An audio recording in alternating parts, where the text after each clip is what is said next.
اب ایک سمجھیے ضمیمہ ہے اس میں. کبھی میں پہلے اینٹی کلائمیکس کا لفظ استعمال کرتا رہا، وہ مناسب نہیں ہے. ضمیمہ ہے. ضمیمہ کیا ہے؟ شیطان نے ایک اور چال چلی. جن لوگوں کے دلوں میں اللہ کی، رسول کی محبت بہت ہو گئی، آخرت کی طلب بھی ہو گئی، اور حقیقی ایمان اور صحیح جذبات، اس کا رخ موڑ دیا رحمانیت کی طرف. جاؤ خوب نفلیں پڑھو، خوب تپسیاں کرو، خوب عبادتیں کرو، دنیا کو چھوڑو، تاکہ دنیا میں ننگا ناچ ناچوں، اور جو اللہ کے ماننے والے ہیں وہ جا کر گپھاؤں میں اور پہاڑوں کی چوٹیوں پر اور غاروں میں جا کر تپسیاں کریں.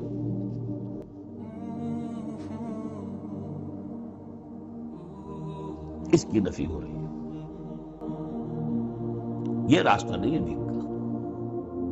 اور یہ خاص طور پر ویسے یہ کہ ہندوستان میں کیوں آیا یہ مسئلہ اور کسی اور جگہ کیوں آیا، لیکن یہ کہ موناسٹسزم جو ہے، یہ خانقاہی نظام جو ہے، کرسچینٹی میں ٹاپ پر پہنچا ہے، کوئی شک نہیں. ہسٹری آف کرسچین موناسٹسزم، یہ پوری کتابیں ذخیر لکھی ہوئی. اس کی ایک مثال دے رہے ہیں کہ یہ ایک غلطی ہوئی ہے. مسلمان میں ایمان باللہ، ایمان بالآخرہ پیدا ہو تو وہ دنیا کے مجدھار میں رہ کر نظام کو صحیح کرے. نظام کو ٹھیک کرتے ہوئے بھوک بھی آئے گی، برداشت کرے. مجرد روزے رکھ کے جو کچھ کرنا ہے تمہیں، وہ تم جہاد میں بھوک جھیلو، وہ پروڈکٹیو ہوگی. اس سے باطل اور ناانصافی کا خاتمہ ہوگا. اور تم کہیں خانقاہوں کے اندر روزے رکھ رہے ہوگے، اس سے دنیا کو کوئی فائدہ نہیں ہوگا. زمین و آسمان کا فرق ہے.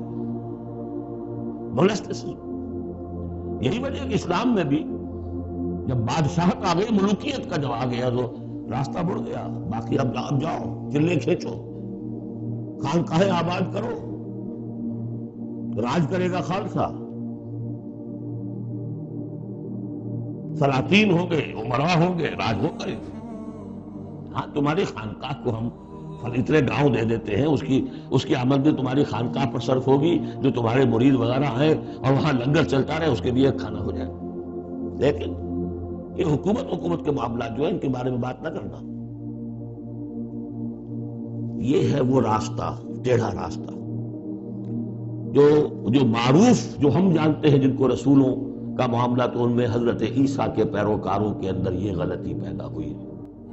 اب اس کی مثال دی جا رہی ہے کہ مسلمانوں، دنیا سے بے رغبتی، دنیا کو چھوڑ کر آخرت کو اختیار کرنا، یہ تو ہے دین کا جوہر. لیکن اس کا یہ مطلب نہیں کہ ترک دنیا ہو جائے، رہبانیت ہو جائے، تم تمدن کو، تہذیب کو چھوڑ کر تم کہیں جنگلوں میں نکل جاؤ، بن باس لے لو، تم وہاں پر جا کر جو ہے وہ خانقاہیں بنا لو. یہ نہیں. دنیا کی مجدھار میں رہو اور جہاد فی سبیل اللہ کے ذریعے سے حق کا بول بالا کرو، ناانصافی کا خاتمہ کرو، عدل کو قائم کرو. جس کا جو حق ہے اس کو ملنا چاہیے. جیسا کہ حضرت ابوبکر نے فرمایا تھا، جو پہلی بیعت ہوئی ہے، بیعت خلافت، کہ لوگوں تم میں سے جو ضعیف ہے وہ میرے نزدیک قوی ہوگا جب تک کہ اسے اس کا حق دلوا نہ دوں، اور جو قوی ہے وہ میرے نزدیک کمزور ہوگا، ضعیف ہوگا جب تک کہ اس سے حق وصول نہ کروں. یہی بات کہی تھی حضرت سعد بن ابی وقاص نے رضی اللہ تعالی عنہ ایرانیوں سے، جب انہوں نے کہا آپ لوگ کیوں ہم پر چڑھائے؟